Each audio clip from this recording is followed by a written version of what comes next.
Hello, it's Inokenti here, and one of the things that I have realized that I have neglected to do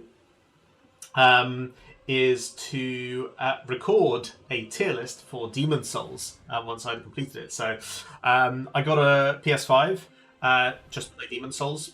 That's not true. It was actually for Horizon Forbidden West Burning Shores DLC. That's why I bought a PS5. I can't explain it. I love Horizon that much. Anyway, Demon Souls. I did play it. I did complete it. I really enjoyed it. So I'll tell you about that in a bit. But traditionally, I do actually have to do a tier list because apparently that's just what I do now. So there you go.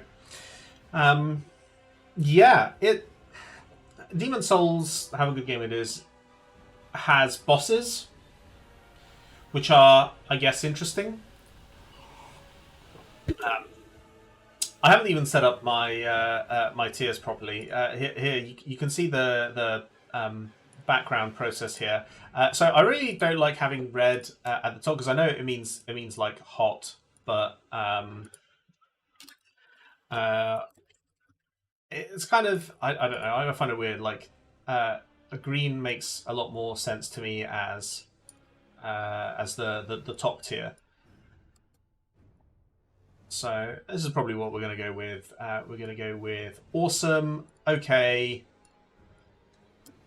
eh, like, I guess, and um, terrible. There you go. 4 tiers. That's all we really need, isn't it?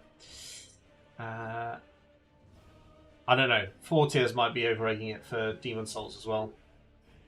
Um, starting with the phalanx, I'm just going to go run through the worlds, then the archdemons, and then the last bosses. The phalanx is okay. The phalanx is there. Like it's an interesting challenge at the beginning of the game, and it's like it's a non-standard boss. It's fun. I like it. The Tower Knight is more or less okay. It's slightly less okay. I think he's big. He's a big guy. You bite his ankles, he falls over. You punch him in the crotch, he dies. You've also got the archers around. There's an achievement, I think, for killing him without killing any of the archers. That might be fun to do at some point, but okay. The Penetrator. I completed the Penetrator fight, and it's like it's a dude, and he's got the Penetrator. I'd say is like bottom of awesome, maybe top of okay. I enjoyed that. That's actually relatively fun. The spider. Oh, I had trouble with the spider because for some reason, when coming into the spider, I forgot in my mind about blocking, and I had been running that entire time basically without a shield and like two-handing it because I don't know what was the last game I played, Sekiro. So I was like, I was cocky about it, and that was fine for all these guys. But the spider, the armored spider, you kind of need a shield. And it took a moment for my mind to adjust and go, oh hey, shields exist, and actually in Demon Souls you kind of need it for a lot of stuff. It's an okay bot. It's bottom of okay, maybe top of air. Like it's once you figure it out, it's pretty predictable. It doesn't have the most interesting attacks. This is controversial. I'm gonna put it at the top of air. Flame Lurker. Flame Lurker, I think, is pretty cool. Like he's an aggro boss. He doesn't leave you. He's a boss that I should hate, but I think that I was a little bit of in the zone with Demon Souls, so I actually really enjoyed him.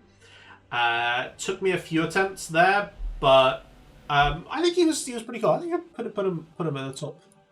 Put him at the top there. Like Flame Lurker, I think was pretty cool. Um, so I have seen, for example, before I played Demon Souls, the remaster. I had seen all of RKG's series. That's actually what probably got me into RKG. Shout out to the lads. Not drinking a Corona, I'm sorry. So I had seen all of this before I got into Demon Souls. But I actually really enjoyed Flame Lurker, despite how a little bit annoying, arguably, they are at the boss. But I'll put them in. I think I'll put them into awesome. The Fool's Idol. It's kind of It's again, it's one of those concept bosses, and unfortunately, I knew the cool thing about it, which kind of diminished the effect a little bit. They are. It's whatever. The Man-Eaters are probably at the top of okay. They're not quite awesome because I think that the arena is a little bit fiddly. And there's cool things that you do with them. There's 2 of them. But I don't think that Demon Souls is set up to really handle that nicely. So it's more of a frustrating fight. Didn't take me that many attempts. I think about the same or fewer than Flame Lurker, but I just didn't enjoy that fight as much. The Adjudicator. The Adjudicator is kind of terrible, I think. I mean, the arena is rubbish. Like, he slaps you down, and it's kind of hard to avoid, so you're a bit blindsided by it all. It was just a bit of a baffling experience. And then you sort of shift around and hit him with a wound, and then he comes down. Like, it's just not a very interesting fight. Is it truly terrible? Is it just air? It's probably just air. The old hero, the blind guy, he's okay. It's a cool boss idea, and I didn't have too much trouble with him. He's kind of fun. I think he's sort of... Yeah, again, a concept, but one that is, at that point, probably just a little bit too easy to beat. Then we come to the maggot guy, is it? Let me look him up. Leech Monger. He mongers leeches. What to say about the Leechmonger? He's there. He's easy. He's kind of cool. Put him at the bottom of okay. Yeah, it's kind of alright. The Filth Colossus, I think, is just air. Less interesting, fewer interesting attacks. He's sort of there. You sort of kill him. There's bees. I don't know. I didn't really feel it. Actually, probably less than the spider. At least the spider had some sort of interesting challenge thing going on. And that's all the regular bosses, I think. Interesting. Nothing that I would say is just like straight out terrible. I think the thing that I appreciate about Demon Souls is that all of these bosses are trying at something. And I think that's even better than... I mean, the standout bosses so far are in Sekiro, which is, I think, where like just interesting, systemic versus design challenges properly straight up, whatever. Dark Souls 2, I enjoyed for the bosses are easy to understand and grapple with. I'm actually currently playing Dark Souls 2 again, and I'm trying to do the DLC and the bosses, so I might update that. Don't tell anyone. Not actually got to any of the DLC bosses, but given what I'm experiencing with the DLC, it's not a favourable impression so far, but I'm determined because I am now a Soulsborne expert. So we have the archdemons. So there's the Dragon God, which is, as far as concept fights go, it's okay. It's kind of annoying. It was more frustrating than anything else, but I appreciate what they're trying to do. I'm going to put it at the top of air. I see what they're trying to do. The old monk, I think, goes into awesome. Fortunately for my try, I had a player as the old monk. It was fun to do. I also took some turns as the old monk and got summoned in to fight people. Like, that's just a fundamentally fun idea. It's cool. Your fight's going to be different, but yeah, it's pretty alright. I actually like. Does that go into second? Maybe, like, just for what it is doing and how variable it can be. And obviously, maybe you can have a terrible experience, but then if you die, going to have a different experience. So you can have a chain of really bad ones with people just absolutely wrecking you. I can respect that and see it, but I don't know. It's a cool thing to do in a game, I think. The Storm King is you just get the big sword. And again, I unfortunately knew about the sword, and I would have known it even because I would have played Dark Souls 3 before. I mean, if once I discovered the sword, I would have understood like what's going on there.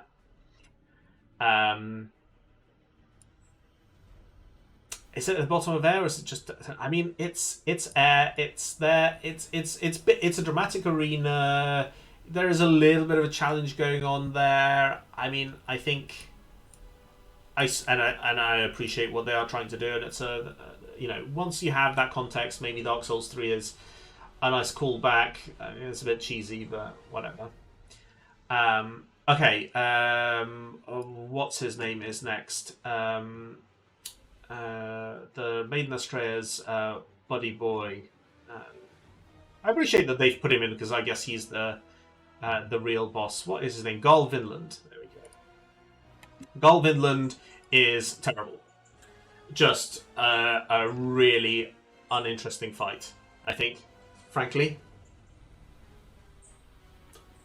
Like, you're supposed to parry him constantly, but he can wreck you, or you do chip damage, but he's got huge health. This is just uninteresting. I actually just went around and sniper shot Maiden Astrea, which, again, I appreciate that they let you do that, so maybe I'll put her like one tick above Garl Vinland. You can just shoot her. I did. It's just maybe they were trying to go for it, but it doesn't even peak at succeeding. It's just such a weird one. And then like the all the yucky grossness and also again nice for the story. The gameplay is just a bit rubbish. Old King Alant. He's pretty cool. Is he better than Flame Lurker? Like, he is a pretty cool fight. I did beast him on like the second go, just once I got a little bit of a read into the attacks. But he is like a cool person, like in-person fight. You can roll away and dodge the attacks and attack him as well, so you don't have to play it like with the shield as well. And I didn't. He's pretty cool, yeah. I think he goes over the top, and then I mean, it's technically not terrible. I think it's air that they have like a trivial pseudo boss at the end, which is just like your final victory or whatever. So there we go. Like, Demon Souls a bit of a mix. I did really enjoy the game. Like, genuinely, the experience. I think because you see where a lot of these ideas were starting to come together, you see later in the series. But as this is the first expression and kind of pure experimentation, even though you see where all of these things end up later in the series, I felt I could actually appreciate the slow, methodical play style, which I think goes away into the Dark Souls series, and I don't. Maybe if I replay Dark Souls, I'll appreciate it better. But Dark Souls is just more annoying, and like that experimentation comes back in Dark Souls 2, but then it's just thrown away and tamped down for Dark Souls 3, which is just like a really cheap, cheesy, boring pseudo greatest hits. But it's just like, oh, what if everything was just harder? And obviously, there's different stuff trying to be done in Bloodborne and Sekiro, which I do find interesting. And I'll tell you about Elden Ring once I come to do the tier list. I don't know how I'm going to do the tier list for that, but I'm going to think about that next because I've already finished Elden Ring as well. So there you go. Anyway, hope you have enjoyed this video, and I will catch you in the next tier list. Thank you very much. Goodbye.